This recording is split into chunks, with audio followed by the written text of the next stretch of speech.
I stood at the edge of the aisle, my heart pounding so loudly I could barely hear the soft melody of the wedding march. My hands were trembling, clutching a delicate bouquet of white roses. The church was packed with family and friends, all smiling, all waiting for the perfect moment. The moment where I would say, "I do," and begin the rest of my life with the man I loved. But as the seconds dragged into agonizing minutes, the realization hit me like a sledgehammer to the chest. He wasn't coming. The whispers started in the crowd, a low murmur of confusion that quickly escalated into uncomfortable silence. My father's hand tightened on mine as the priest shifted awkwardly. My maid of honor leaned over, her face pale with uncertainty. My eyes darted toward the side entrance of the church, willing him to walk through the doors with some believable excuse. But the doors remained shut. The world around me blurred as tears pooled in my eyes, and the humiliation crept in like a slow poison. That was the moment my life changed forever. I met Ethan 4 years ago at a charity gala. He was the golden boy, rich, charming, and devastatingly handsome. The kind of man who could make a room pause just by walking into it. I was the quiet one, the girl who grew up in the shadow of her more glamorous friends, always overlooked but secretly longing to be seen. Ethan saw me. He made me feel special, important. He chased me hard. Lavish dates, diamond bracelets, weekend trips to Paris. It was the kind of romance that belonged in movies. And I was so intoxicated by it that I ignored the signs. The whispered phone calls late at night, the way he pulled away when I got too close, the sudden disappearances when I needed him the most. I convinced myself that it was nothing. I was the lucky one, he had chosen me. But on our wedding day that illusion shattered into 1,000 jagged pieces. I stood frozen in front of the altar as the priest awkwardly cleared his throat.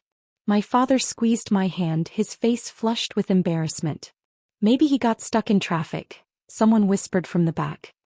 He wouldn't do this, my mother said under her breath, but I could hear the doubt in her voice. My best friend Rachel shot me a pitiful glance. And then his best man, his older brother James, walked toward me. He was tall, broad-shouldered, and so devastatingly calm that it made my stomach churn. James had always been polite but distant toward me. Unlike Ethan, James was quiet and brooding, with sharp blue eyes that always seemed to see through me. James leaned in close. His voice was low and steady. "He's not coming," he said. The weight of those words crushed me. My knees buckled and James caught me before I collapsed. The room erupted into chaotic whispers as my father guided me away from the altar. I was numb. My mother helped me into the bridal suite as Rachel hovered nearby, wringing her hands. "Why would he do this?" I whispered, choking back a sob. Rachel hesitated. I think he was seeing someone else." My head shot up. "What?" Rachel's face twisted with guilt. "I didn't know for sure, but I saw him with someone last week. At the club. It was Claire. Claire. My bridesmaid. My friend." The betrayal sliced through me, sharp and deep. My heart hammered painfully in my chest as realization settled in. He had been cheating on me with one of my closest friends, while pretending to love me. I ripped off my veil and threw it to the floor. My hands trembled as I wiped away my tears. How could I have been so blind? How could he humiliate me like this, in front of everyone? The door creaked open and James stepped inside. He shut the door behind him and stood there for a long moment watching me. "I'm sorry," he said quietly. I laughed bitterly. "Why are you sorry? You're not the one who left me." James hesitated before stepping toward me. "He's a coward," he said. "He never deserved you." I sat down on the plush velvet chair, my hands shaking. My wedding dress suddenly felt like a cruel joke, a reminder of everything I'd lost. "I can't face them," I whispered. "They're all out there, talking about me." James sat down across from me, his gaze steady. "Then don't give them a reason to pity you." My eyes narrowed. "And how exactly am I supposed to do that?" He leaned back, his expression calm but his eyes glinting with something darker beneath the surface. "Marry me." I froze. My breath caught in my throat. "What?" "Marry me," he repeated, his voice steady. "Right now. Today." I stared at him, searching his face for some sign that he was joking. But James never joked. "Why?" I asked. "Because," he said, "you shouldn't have to leave this church as a broken woman. You should leave as someone who took control of the situation. If Ethan thinks he can humiliate you and walk away untouched, he's wrong. My heart pounded in my chest. My mind screamed that this was crazy. But another part of me, something dark and wounded, wanted revenge. I wanted Ethan to know that he didn't ruin me. I wanted him to suffer the way I had suffered. James leaned forward, his blue eyes burning into mine. Do it, Lily, he said. For you. Not for him. My hands curled into fists. My lips parted as the weight of his words sank in. Could I really do it? Could I marry Ethan's brother? His older, more powerful brother. On the same day I was supposed to marry him? Yes, I whispered. Let's do it. James stood and offered me his hand. I took it. His grip was warm and steady as he pulled me to my feet. Let's give them a wedding they'll never forget, he said. I walked down the aisle a second time, this time on James's arm. The shocked whispers and gasps of the guests filled the church, but I kept my chin high. The priest looked confused as James whispered something into his ear, but after a hesitant nod, the ceremony resumed. I stood facing James, my heart racing. His gaze was steady, his hand warm around mine. Do you take this woman? The priest began. I do, James said without hesitation. My breath caught. And do you, Lily, take this man? I met James's gaze. He was offering me a way out of the shame and humiliation. A way to reclaim my power. I do, I said. The priest smiled faintly. You may now kiss the bride. James leaned in and brushed his lips lightly over mine. The kiss was brief, chaste even, but there was a quiet intensity beneath it. His hand lingered on my waist as he pulled away. The room erupted into shocked murmurs. I could see Claire's face twisted in horror. Ethan was nowhere to be seen. Good. James squeezed my hand. His eyes darkened as he whispered into my ear, now, let's make them pay. As we walked down the aisle, arm in arm, I felt the fire begin to stir inside me. The betrayal had burned me, but I wouldn't be consumed by it. James had just handed me the ultimate weapon. His power, his influence, his loyalty. Ethan thought he could humiliate me and walk away unscathed. He was about to learn how wrong he was. But now, I wasn't just his ex. I was his sister-in-law. And payback was just getting started. The moment James kissed me at the altar, I knew the game had begun. The whispers and gasps that echoed through the church faded into a dull hum as James led me down the aisle, his hand wrapped firmly around mine. My heart was still racing, not from love but from the sheer adrenaline of what I had just done. I had married Ethan's brother. On the same day I was supposed to marry Ethan. And Ethan? He was nowhere to be found. He hadn't even shown his face to witness the chaos he had created. Coward. But that was fine. Let him hide. Because this was only the beginning. Ethan thought he could humiliate me and walk away unscathed. He was about to realize how wrong he was. And with James by my side, I now had the power to dismantle him piece by piece. James's grip on my hand tightened as we approached the towering double doors of the church. The cold air hit me the moment we stepped outside. A cluster of photographers and reporters had gathered at the entrance, cameras flashing wildly. They had probably shown up for a glamorous society wedding. The golden boy Ethan marrying the girl next door. What they got instead was a scandal. Lily, what happened? Where's Ethan? Did you know about this? James's arm wrapped around my waist as he guided me toward the waiting black car. He opened the door for me and shielded me from the flashes of the cameras. His face remained composed, unaffected by the chaos unfolding around us. Once we were inside the car, James leaned back against the leather seat, one hand resting on his knee. I sat stiffly beside him, the silence between us heavy with unspoken tension. What happens now? I asked. James's gaze slid toward me, his blue eyes sharp and calculating. That depends on you. I narrowed my eyes. On me. James's lips curled into a faint smile. You have two choices. You can walk away from this, take the high road and let Ethan get away with humiliating you. I scoffed. Not happening. Or, James continued, we make him pay. My pulse quickened. And how exactly do you propose we do that? James's eyes darkened. By taking everything from him. I studied him for a long moment. James had always been different from Ethan. Where Ethan was charming and reckless, James was calculating and composed. He wasn't emotional, he was strategic. And right now I needed strategy. I leaned toward him. What's in it for you? James's expression didn't change.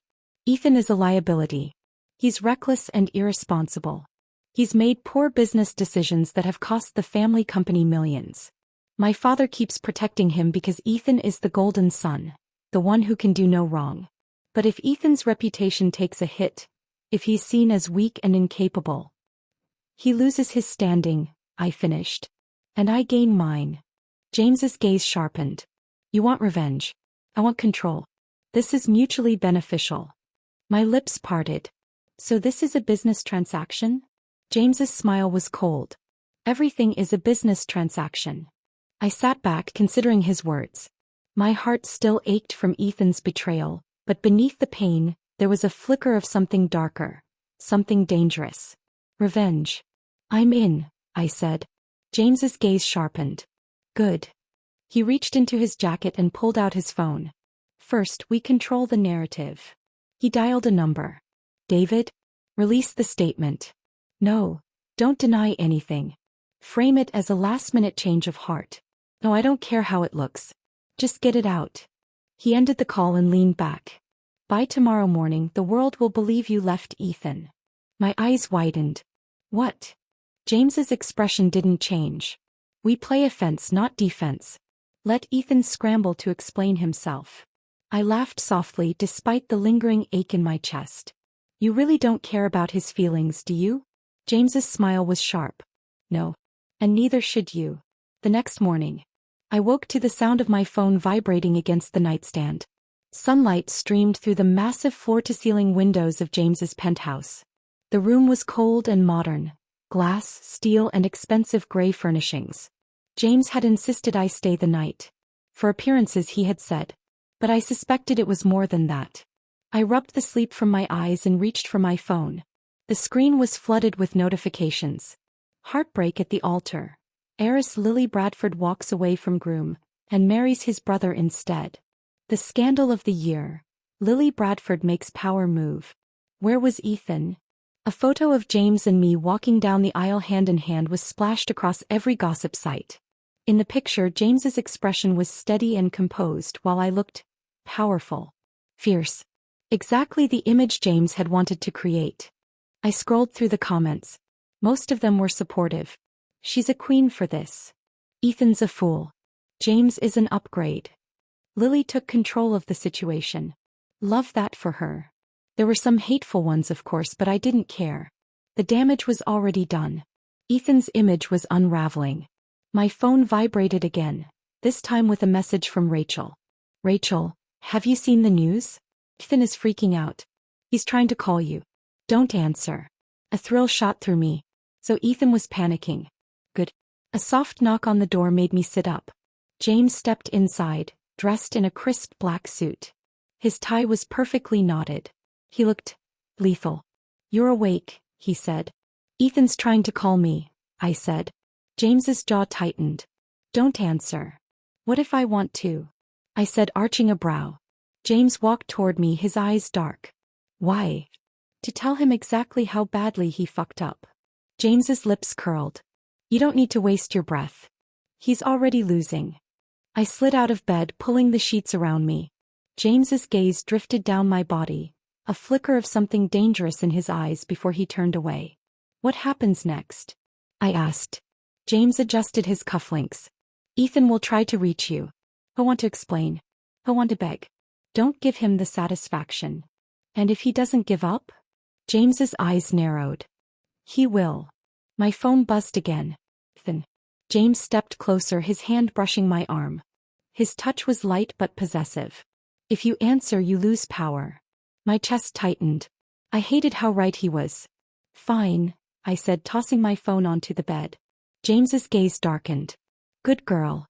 I shivered. Rachel invited me to lunch at a quiet rooftop cafe in the city. I hesitated at first. I wasn't sure I was ready to face the world, but Rachel was persistent. I wore a sleek black dress and oversized sunglasses. Heads turned when I walked in. Rachel grinned as I slid into the seat across from her. You're trending, she said. In the best way. Good, I said, sipping my drink. Rachel's smile faded. Ethan was at the club last night. He looked wrecked. A dark thrill coursed through me. And Claire. Rachel's eyes sharpened. Not with him. Interesting, I murmured.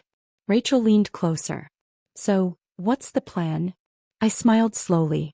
I'm going to destroy him. Rachel's eyes widened. And James. My pulse quickened at the thought of James's dark eyes and the possessive way he had touched me that morning. James will help me, I said. And when it's over, Ethan will wish he had never crossed me. Rachel grinned. God, I love this for you. The game had only just begun. Ethan had humiliated me, but I wouldn't be the one left broken. I would rise from the ashes of this betrayal, stronger and more dangerous than ever. And with James by my side, I would make Ethan regret the day he left me standing at that altar. I used to think heartbreak was the worst thing that could happen to me. I thought standing alone at the altar, surrounded by hundreds of pitiful stares, would be the most humiliating moment of my life. I was wrong. Because there was something far more dangerous than heartbreak. Power. James had handed me power when he slid that ring onto my finger. He had offered me his name, his influence, and his protection. And now, I wasn't just the girl Ethan left behind. I was James's wife. I was the woman standing beside the future CEO of the Sinclair Empire. And Ethan was about to learn how it feels to be discarded. The Sinclair estate was the definition of luxury. Marble floors, towering glass windows, and walls lined with priceless art. The kind of place where power wasn't just implied, it was etched into every detail. James and I arrived at the estate 2 days after the wedding. My hand was wrapped around his arm as we walked through the grand foyer. A few of the house staff turned to look at us, their expressions carefully blank. You didn't tell me we were coming here, I said quietly. James's jaw tightened. Our father requested it. Of course. This wasn't just about James and me anymore. The Sinclair family empire had been dragged into the spotlight, and their patriarch Richard Sinclair would want answers. James led me through the hallway toward a massive set of double doors. He pushed them open without hesitation. Inside, Richard Sinclair sat behind a massive mahogany desk. His silver hair was combed back, his piercing blue eyes sharp beneath the weight of his gaze. And standing beside him looking tense and defensive was Ethan. My stomach tightened at the sight of him. His blonde hair was disheveled, his shirt wrinkled as though he hadn't slept. His gaze snapped toward me and his mouth opened slightly as if he was going to say something. James's hand pressed against the small of my back as he guided me forward. Father, he said smoothly. You wanted to see us? Richard's eyes narrowed as his gaze flicked between James and me. Would you care to explain what the hell happened? James smiled faintly. What happened is that my brother humiliated his fiancée and left her at the altar. And you married her, Richard said, his tone sharp. Yes, James said calmly. I saw an opportunity and took it. My heart hammered in my chest. James's voice was so steady, so devoid of emotion. It was chilling. Richard's gaze sharpened as it shifted toward me. And you agreed to this? I lifted my chin, feeling the weight of their stares. James gave me a choice, I said. I decided not to let Ethan ruin me. Ethan's mouth tightened. Lily. James's gaze darkened as his hand curled around my waist. Don't speak to her. Ethan's jaw clenched. You can't honestly expect me to believe this is real. James smiled faintly. It's real enough. You're using her, Ethan snapped. James's expression didn't change. And what exactly were you doing? Sleeping with her friend behind her back. Richard's gaze hardened. Is that true? Ethan's face flushed. He looked away. It's complicated. No, James said coldly. It's simple. You betrayed her. You embarrassed this family. His hand tightened around my waist. And now I've cleaned up your mess. Ethan's gaze shot toward me, his blue eyes dark with something dangerous. Lily. She's not yours anymore, James said. His voice was calm, but there was a quiet menace beneath it. Ethan's jaw flexed. This is a mistake. James smiled faintly. Then let's see how it plays out. I stood on the balcony of the Sinclair estate, the cool night air brushing against my bare arms. The city lights stretched out beneath me, glittering and cold. I heard the soft sound of footsteps behind me, and then James's presence at my side. He handed me a glass of wine and leaned casually against the railing. You handled yourself well today, he said. I had no choice, I said. James's gaze slid toward me. There's always a choice. I took a sip of the wine. And what about you? James's expression remained unreadable. What about me? Why did you really do this? I asked. It wasn't just about saving the family name. James's jaw tightened. His blue eyes darkened beneath the glow of the city lights. No, he admitted. It wasn't. I turned toward him. Then why? James's gaze burned into me. Because Ethan didn't deserve you. My breath hitched.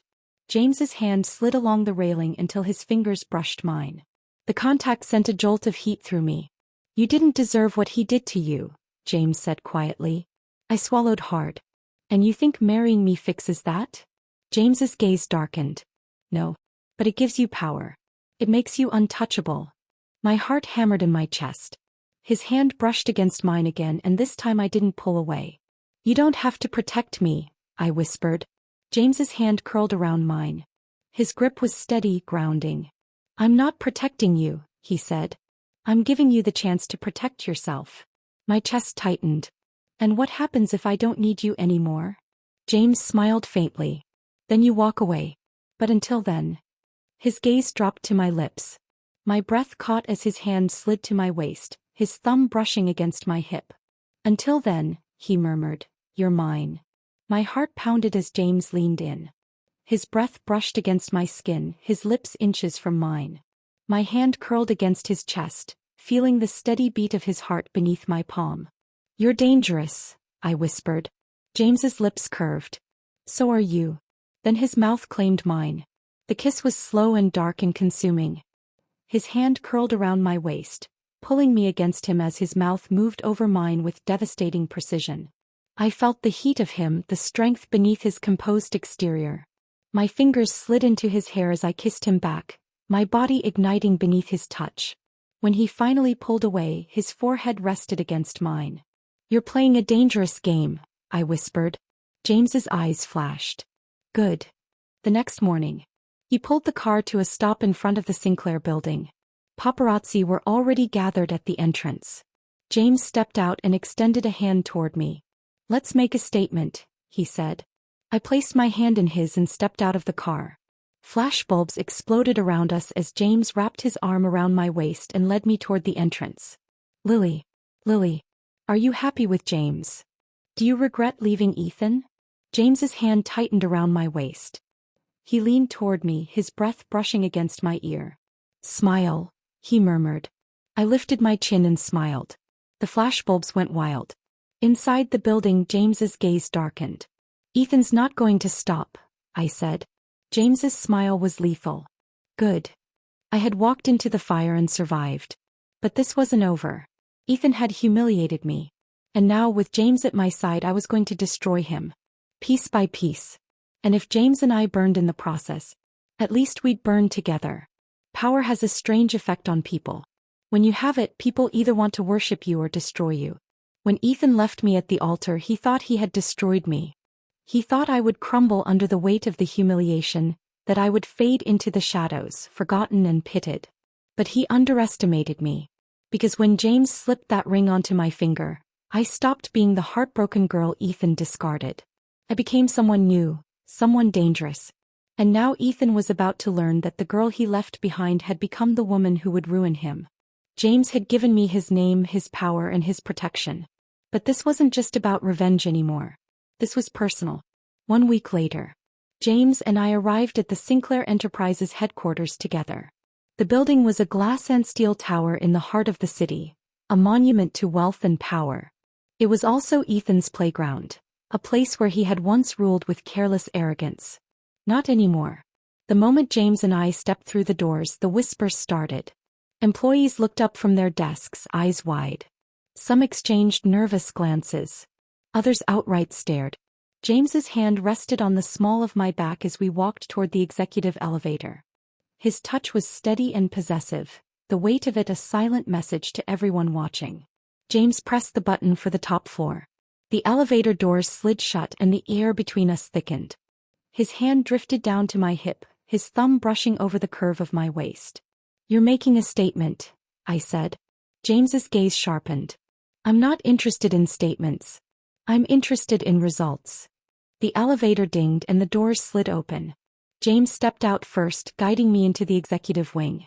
I recognized Ethan's secretary sitting at her desk, her face pale.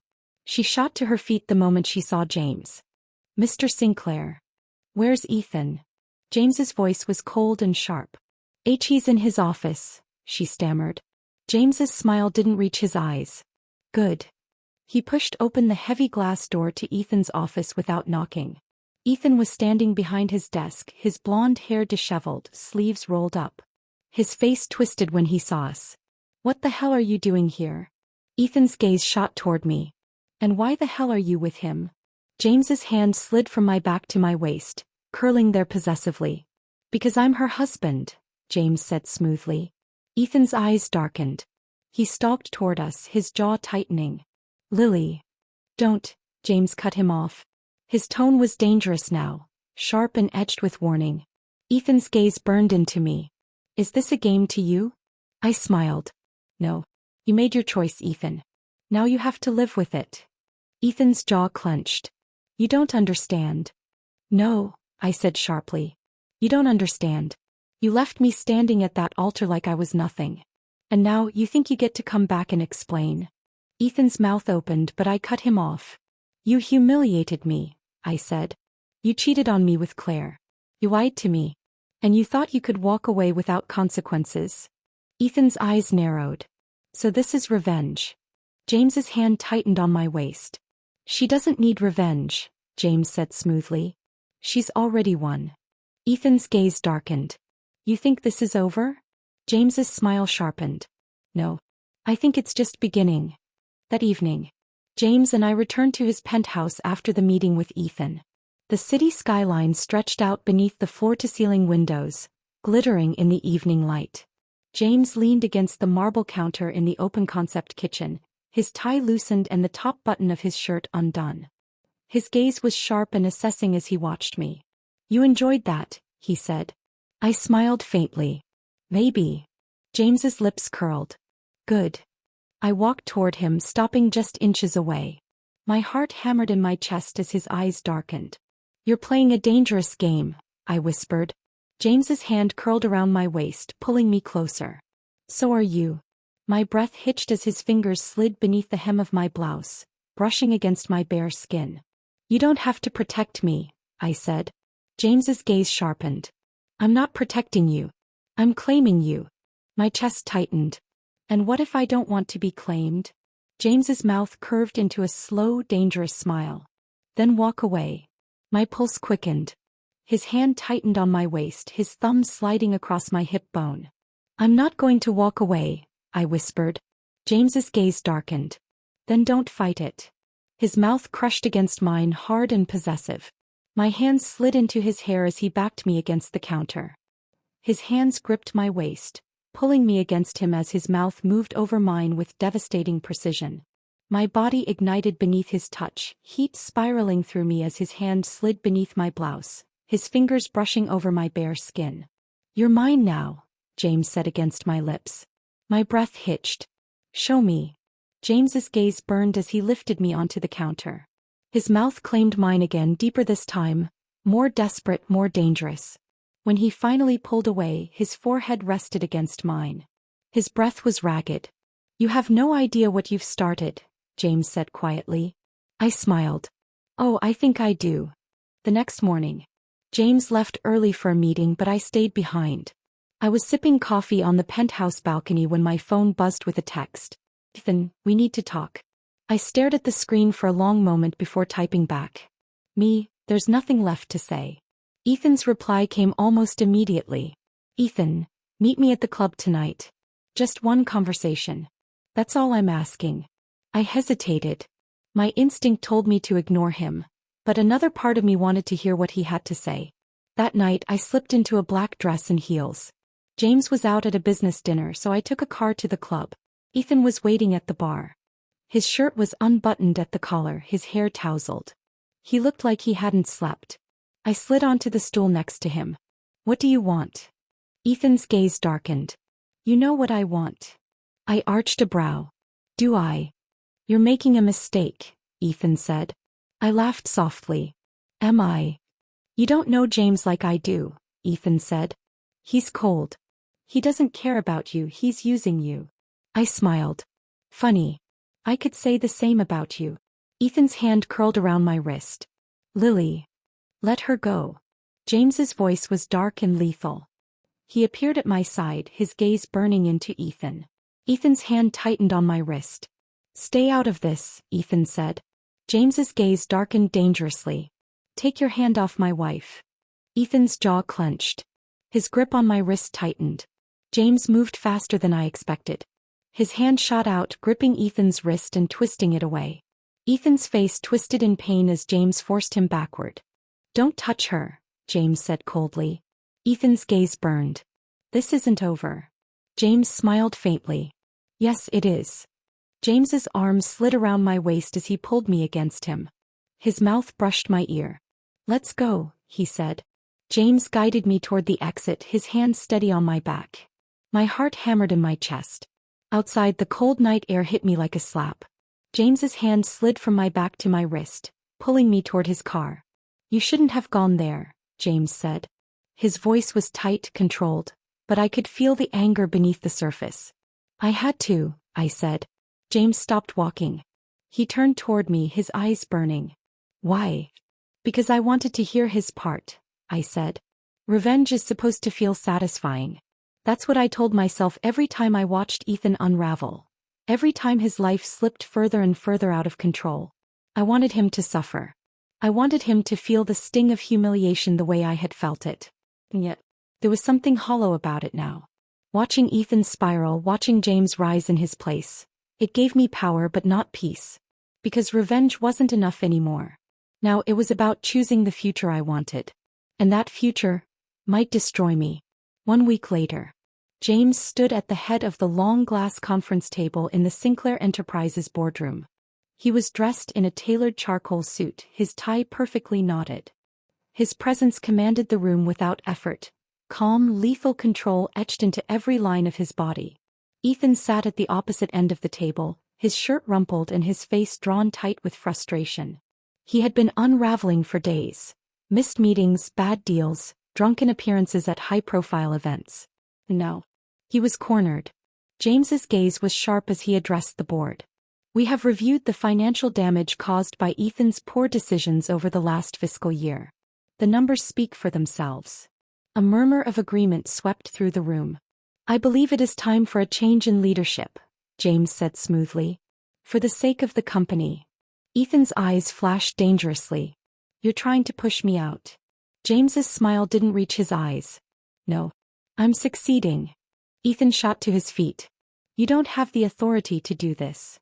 James's eyes darkened. Actually, I do. Ethan's jaw tightened. Dad won't allow it. James's gaze sharpened. Father has already signed off on the transition. Ethan's face paled. Richard Sinclair sat at the far end of the table, his gaze cold and distant. Your brother is more capable of leading this company, Richard said. You've had your chance. Ethan's hand curled into a fist. You're making a mistake. James's smile was razor-sharp. No. I'm correcting one. Ethan's gaze shot toward me, burning with betrayal. This is because of you, he spat. James's gaze darkened. His hand brushed against my arm, light but possessive. No, James said. This is because of you. Ethan's mouth twisted. You think you've won? James's gaze sharpened. I don't think, brother. I know. Ethan's eyes burned. His fists tightened at his sides. For a moment I thought he was going to hit James, but James didn't even flinch. He simply watched Ethan with quiet, predatory patience. Ethan stormed out of the room. James's hand slid down my back. It's done. I swallowed hard. So that's it. James's smile darkened. Not quite. James's penthouse was quiet when we arrived. He loosened his tie and walked toward the sleek bar in the corner, pouring himself a glass of scotch. I stood in the middle of the room, my heart pounding. It's over, I said. You have what you wanted. James's gaze slid toward me. Do I? You've destroyed him, I said. You took his company, his reputation, everything. James's gaze darkened.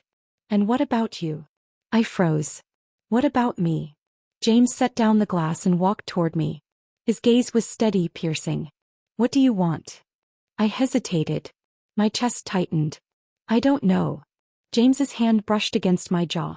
His touch was soft, but there was nothing soft about his eyes. Yes, you do, he said quietly. My breath hitched. My hands curled into fists. You used me, I said. This was all part of your plan. James's gaze darkened. At first, yes. My chest tightened painfully. And now? James's thumb brushed over my cheekbone. Now I'm not so sure. My heart hammered. James. I married you because of him, James said quietly. But keeping you, wanting you, that was never about Ethan. My pulse quickened. Then why? James's gaze burned into mine. Because you're mine. My breath caught. My chest ached. You think this was a game? James's hand slid to the back of my neck, his thumb brushing against my skin. It stopped being a game the moment I kissed you at that altar. I swallowed hard. I don't want to be used. James's gaze darkened. You're not. My hands curled into his shirt. Then what am I? James's mouth brushed against my ear. Mine, he whispered. My chest heaved. My pulse thudded violently beneath my skin. James's lips brushed against my jaw. His hand curled around my waist, pulling me closer. Tell me to stop, he said. I couldn't. James's mouth crashed against mine. The kiss was dark and dangerous, all teeth and desperation. His hands slid down my back, gripping my waist as he pushed me against the wall. My hands slid into his hair as I kissed him back, heat spiraling low in my stomach. James's mouth moved down my neck, his breath hot against my skin. Say it, he whispered. I arched against him. Say what? That you're mine. My breath hitched. James. Say it. I dug my nails into his back. I'm yours. James's eyes flashed with something dark and possessive. His mouth crushed against mine again, and this time there was no hesitation. Only raw, consuming hunger. His hands slid beneath my dress, lifting me as my legs wrapped around his waist. He carried me toward the bedroom, his mouth never leaving mine. When he laid me down on the bed, his gaze darkened. His hand curled around my wrist, pressing it above my head. You don't get to leave me, James said, his voice low and dangerous. My chest tightened. And what if I try? James's gaze darkened. Then I'll chase you. My pulse hammered. James. I love you. My breath stalled. What? James's gaze sharpened. I love you, he repeated. I think I've loved you since the moment you walked down that aisle. Since you stood beside me and didn't hesitate. My heart thudded painfully. I never expected you, James said quietly. I never planned for this. But now you're mine, Lily. His mouth brushed against my ear. And I'm never letting you go. My hands curled into his shirt.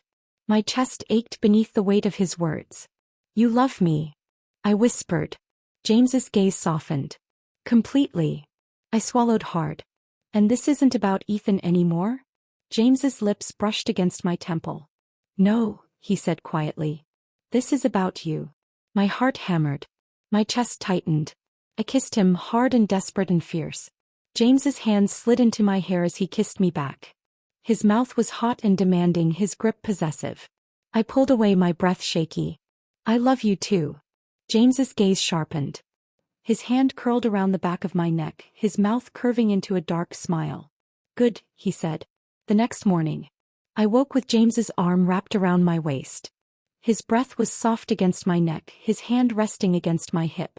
I smiled to myself. Ethan was finished. James and I had won. No. This wasn't about revenge anymore. This was about love. Ethan had lost. James had risen. And I had found exactly what I didn't know I needed. Love. Power. Control. I wasn't the girl Ethan left behind anymore. I was the woman standing beside James Sinclair. And together we were unstoppable. The end.